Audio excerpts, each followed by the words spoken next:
നിസ്കരിക്കാൻ മടി തോന്നുന്നവർക്കാണ് കേട്ടോ ഈ വീഡിയോ. നിങ്ങൾ സ്വയം പറഞ്ഞ് പറ്റിക്കാണ്. നാളെ ആവട്ടെ, സമയമുണ്ട്, പിന്നെ ആവട്ടെ എന്ന് പറഞ്ഞ് അവസാനം നാളെ ഇല്ലെങ്കിലോ?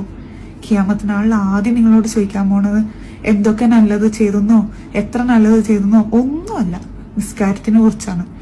അന്ന് പഠിച്ചോ നിങ്ങളോട് ചോദിക്കുകയാണ്, ഞാൻ 5 നേരം വിളിച്ച് എന്നിട്ടെന്താ വരാഞ്ഞെന്ന് ചോദിക്കുമ്പോൾ നിങ്ങൾ എന്ത് കാരണം പറയും?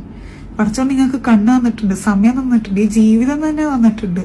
ആ തന്ന ആള് വിളിക്കുമ്പോ എന്താ പോവാഞ്ഞെന്ന് വയ്ക്കുമ്പോ എന്ത് പറയും? നിങ്ങൾ എത്ര നല്ലത് വേണമെങ്കിൽ ചെയ്തോ, പക്ഷെ നിസ്കാരം ഇല്ലെങ്കിൽ അതെല്ലാം വേസ്റ്റാണ്, 0 ആണ്. അതുകൊണ്ട് ഇപ്പൊ തന്നെ ചെല്ല്. പിന്നല്ല, നാളെ അല്ല, ഇപ്പൊ തന്നെ പോയി ഓടുത്ത് നിസ്കരിക്കേ, തൗബ ചെയ്. പഠിച്ചോ നിങ്ങൾ പുറത്തരാൻ വേണ്ടി വെയിറ്റ് ചെയ്യണ്. എത്ര മരിച്ചവരുണ്ടെന്ന് അറിയാം ഈ ലോകത്തിലോട്ടൊന്ന് തിരിച്ചു വന്ന് നിസ്കരിക്കണമെന്ന് ആഗ്രഹിക്കുന്നത്. അതുകൊണ്ട് ഒട്ടും സമയം കളയണ്ട, പോയി നിസ്കരിച്ചു. അസ്സലാമു അലൈക്കും.